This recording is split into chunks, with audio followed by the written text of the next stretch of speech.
Long before tourists worried about spiders or crocs, Australia was a land of monsters. Towering reptiles, venomous giants, and carnivorous marsupials ruled a landscape where every shadow could mean death. You didn't just watch your step, you questioned if you'd survive the next hour, and the deeper you went, the worse it got. Australia is already famous for venomous snakes, huge crocodiles, and spiders that can shock even the bravest traveler. But believe it or not, these modern dangers are nothing compared to the terrors that existed here tens of thousands of years ago. The moment the first humans arrived, they faced a world brimming with gigantic predators and massive plant eaters, all evolving to dominate a land shaped by isolation and extreme shifts in climate. Scientists believe humans reached Australia around 50,000 years ago, though some suggest an earlier timeline. Whenever the date, imagine stepping off a simple canoe or raft and wandering into a hostile environment unlike anything else on Earth. You might fear today's saltwater crocs, but in the past, there were land-dwelling crocodiles that could run you down. You might shiver at redback spiders, but your true worry might have been giant reptiles with venom-laced bites. In ancient Australia, the climate was often drier, with shifting habitats that forced animals to adapt in unusual ways. Because this continent split from others so long ago, its creatures took strange evolutionary paths. Mammals, reptiles, and birds grew to sizes we can hardly grasp. Predators tested new ways to kill or catch prey, and herbivores developed bizarre defenses to survive. It was an arms race in a land cut off from the rest of the world. Early Aboriginal peoples were brave explorers, but they soon learned how relentless the environment could be. Large swaths of the interior had harsh conditions, and water sources were scarce. Rivers and wetlands lured both prey and predators into dense pockets, setting the stage for frequent clashes. Those new to the continent had to quickly adapt or risk being overwhelmed by animals with features found nowhere else on Earth. So, modern funnel web spiders and box jellyfish seem frightening, but they pale in comparison to the staggering beasts that once walked or slithered across the outback. Ancient Australia demanded survival skills on a scale that is hard to imagine now. Life could turn lethal in an instant, and you'd realize that day-to-day existence was an act of courage. When people think of crocodiles, they usually picture heavy reptiles lurking in muddy water, jaws half submerged, waiting to ambush anything that wanders too close to the bank. But Quincana was different. This extinct crocodile thrived on land, where it could run down prey with tall, muscular legs. Rather than simply lurking in swamps, it might have darted across open ground, chasing whatever caught its attention. Fossils suggest Quincana grew up to 10 feet long in most cases, but at least one specimen measured about 20 feet. Imagine a predator of that size, built to move on land without dragging its belly. Modern crocodiles have conical teeth designed to grip and thrash, but Quincana had blade-like teeth more suited for slicing.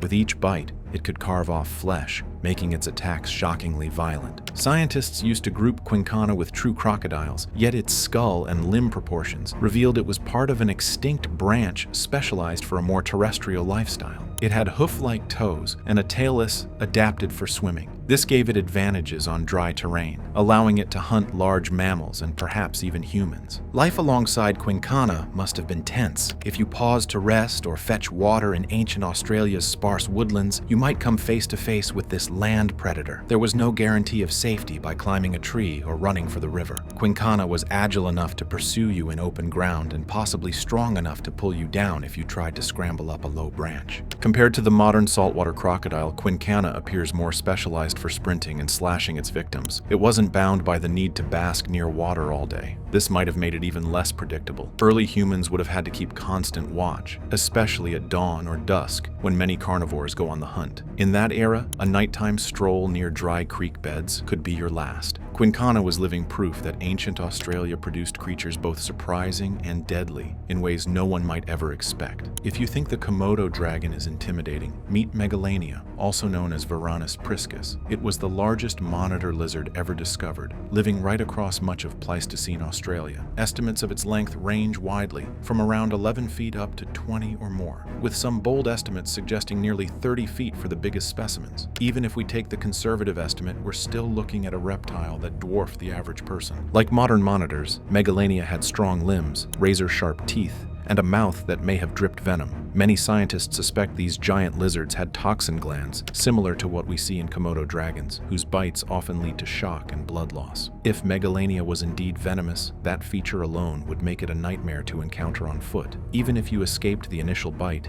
infection or hemorrhaging could finish you later. Think about how a Komodo dragon hunts. It can run surprisingly fast in short bursts and uses stealth when closing in on prey. Megalania likely did something similar, perhaps stalking large marsupials or smaller reptiles. With such size, it might have been a top predator, outcompeted only in certain situations by monstrous crocodiles or other apex hunters of the time. Fossil remains of Megalania are incomplete, which makes the exact size debate tricky. But even the smaller estimates point to a creature as long as a sedan, with a mouthful of serrated teeth, each tooth curved backward, helping this giant goanna hold onto struggling prey. Its powerful jaws, combined with strong claws, allowed it to wrestle down large animals. So, if you were exploring ancient Australia, you couldn't just watch out for running crocodiles like Quincana. You also had to think about Megalania, which might patrol inland forests and open woodlands. Any waterhole or dry creek bed could be prime territory for this hunting lizard. If you stumbled across one, you'd better have a plan, because a confrontation with a carnivorous giant monitor would be a fight most humans would lose in seconds. Marsupials are often seen as docile or odd. We think of koalas munching leaves or wombats lumbering around. But Thylacoleo breaks that pattern. Nicknamed the marsupial lion, this predator was not related to African lions. Instead,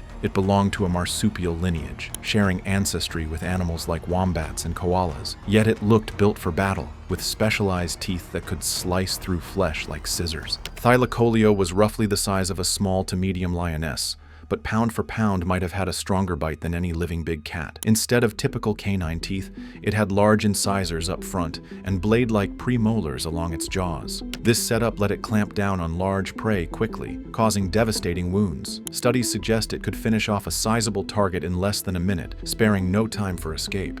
An additional factor that set Thylacoleo apart was its semi-opposable thumb, equipped with a retractable claw. This could latch onto prey or climb trees, possibly giving it a vantage point to ambush animals that passed beneath. Imagine a silent shape perched on a branch in the dim light. You walk below, unaware of the hidden killer above. Before you know it, the marsupial lion pounces. That scenario alone would keep many people from venturing into dense forests. Fossil evidence suggests Thylacoleo inhabited a range of environments, from open plains to scrubland. It might have dragged kills into trees, much like modern leopards do, preserving them for later meals. With few direct competitors, it could claim top predator status among the mammals of its region. Reptilian predators like Megalania or Quincana shared territory, so perhaps these hunters avoided direct fights or took advantage of weaker members of each other's species. From an early human perspective, Thylacoleo posed a huge threat. Traditional hunting strategies, such as throwing spears, might not have helped much if this creature ambushed you without warning. The old notion that marsupials are less fierce doesn't hold up when we look at Thylacoleo. In the savage environment of prehistoric Australia, it fit right in, proving that mammals could be just as terrifying as reptilian beasts. Australia's list of modern venomous snakes is impressive, but in the distant past, massive constrictors like Wanambi also prowled the landscape. Part of an extinct family of snakes known as the Matsoiids, Wanambi might have grown to around 20 feet long. That's comparable to some of the largest pythons alive today. Yet,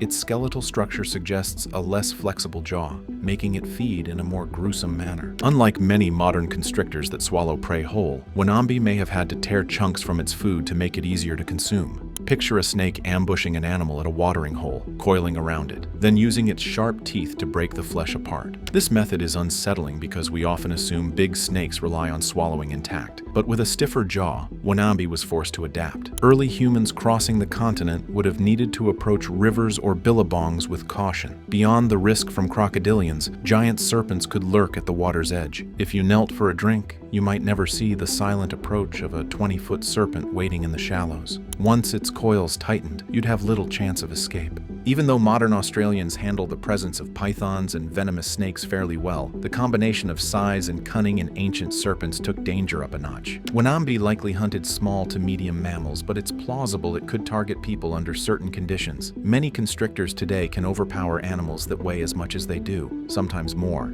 The environment these snakes inhabited was a mosaic of wetlands, woodlands, and plains. During wetter periods, water sources increased, giving giant snakes plenty of ambush points. During drier spells, animals might cluster around fewer waterholes, making predation even easier. These cyclical changes shaped both predator and prey behaviors, forcing each side to become more cautious and more adept at survival. Not every ancient giant was a predator. Some were colossal herbivores, and they proved just as intimidating. One prime example is Diprotodon, often called the giant wombat, though it's not exactly a wombat. It was the largest marsupial ever discovered, at times reaching nearly the size of a small car in length. Estimates place its weight at over 2 or 3 tons. That bulk alone gave it a kind of invincibility against smaller threats. Diprotodon had big, grinding teeth suited for tough vegetation. Even though it was plant-eating, it could still defend itself if cornered. Those massive jaws could deliver a bite that would leave a serious mark on any attacker. Early humans might have tried to hunt Diprotodon for meat, but facing a multi-ton creature is no small task, especially if you only have stone tools or basic spears. Another herbivore that towered above people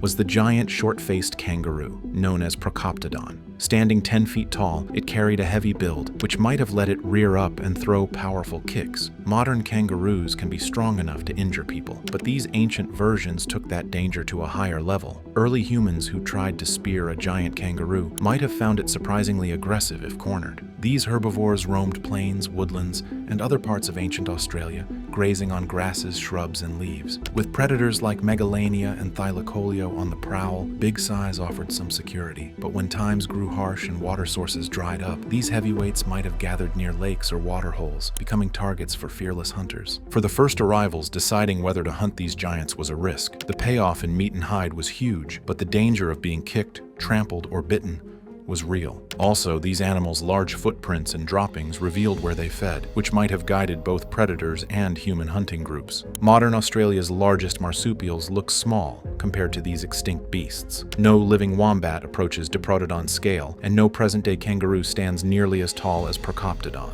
Still, by understanding these ancient herbivores, we see a world where even the gentle plant eaters were formidable and often capable of defending themselves in terrifying ways. When you think of a monstrous flightless bird in Australia, the cassowary might come to mind, with its dagger-like claws and aggressive reputation. But prehistoric Australia had its class of thunderbirds, such as Dromornis, which dwarfed today's cassowary or even the emu. Some of these extinct birds stood over 6 feet tall and weighed hundreds of pounds, making them look like feathered tanks. Fossil records show that certain dromornithids had robust bills, capable of cracking tough seeds or nuts. Their diet is still debated. Some experts believe they were herbivores that occasionally ate small animals, while others think they were mostly plant eaters. Regardless, a bird that size would be intimidating in any direct encounter. The sheer power of their legs and the mass of their bodies would make them dangerous if startled. For a human walking through prehistoric woodlands, stumbling upon a towering bird could be a shock. Even if the creature wasn't purely carnivorous, a swift kick or a strike from its beak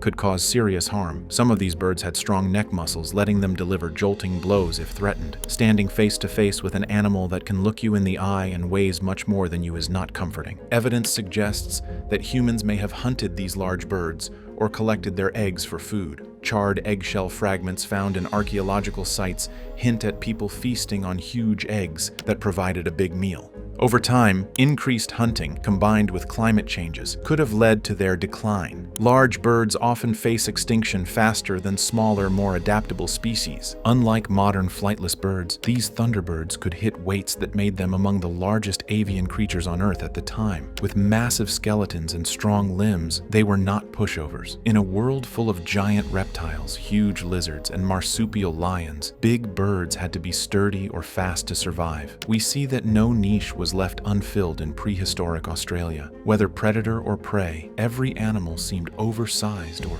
outrageously built, contributing to an ecosystem that must have felt more like a nightmare than reality. With so many fearsome creatures on the prowl, one might wonder why they aren't around today. Scientists point to several factors: changes in climate, shifts in vegetation, and the arrival of efficient human hunters. Australia's environment during the late Pleistocene grew more arid, with regular droughts that stressed large animals. When you rely on big territories for food, any climate shift can be devastating. Humans also played a role, though the exact scale is debated. Early Australians used fire to manage landscapes, changing plant growth patterns. Hunting may have pushed vulnerable species over the edge. In many parts of the world, large animals vanished soon after humans arrived, and Australia seems to fit that pattern. Diprotodon bones sometimes show cut marks, suggesting people ate these giants. Megalania and Quincana might have faced competition from humans who also hunted prey they relied on. Over time, these massive animals began to vanish. Without Diprotodon, large terrestrial crocodiles, or giant monitor lizards, Australia's ecosystems changed. Smaller marsupials like wallabies and modern kangaroos took over the open plains. Birds shrank in size, leaving us with emus and cassowaries as the biggest flightless fowl. Predators such as dingoes, which arrived much later, replaced earlier apex hunters. We can't say for sure if everything died off quickly or dwindled for millennia. Fossil evidence indicates a mix of gradual declines and abrupt disappearances. Climate swings meant less reliable water, smaller plant populations, and fierce competition for resources. Humans, still relatively new to the region, adapted better than the animals that had evolved for eons under stable but harsh conditions. This transformation left us with the Australia we recognize today. Rugged, yes, but missing that ancient caste of huge beasts. Tourists still marvel at saltwater crocodiles or deadly snakes, yet these pale in comparison to creatures like Quincana or Megalania. Reflecting on this extinction offers lessons about how human behavior and environmental change can alter entire continents in a short time. Although the prehistoric landscape was lethal, it was also a treasure trove of diversity. In the end, the downfall of mega predators and giant herbivores cleared the way for smaller species, shaping the modern fauna we see now. The ghosts of that brutal past still echo in the myths and stories passed down through generations, reminding us of a lost world that was both amazing and terrifying. Prehistoric Australia truly earned its reputation as a nightmare kingdom. In those days, danger lurked on every path, in every waterhole, and even in the trees. And yet, humans found a way to survive, hunting giant beasts and navigating harsh terrain. Though we've lost many of those incredible animals, their memory remains in fossils and legends. Today, we can only imagine what it felt like to see a giant lizard basking nearby, or hear a thunderbird's call echo across the bush.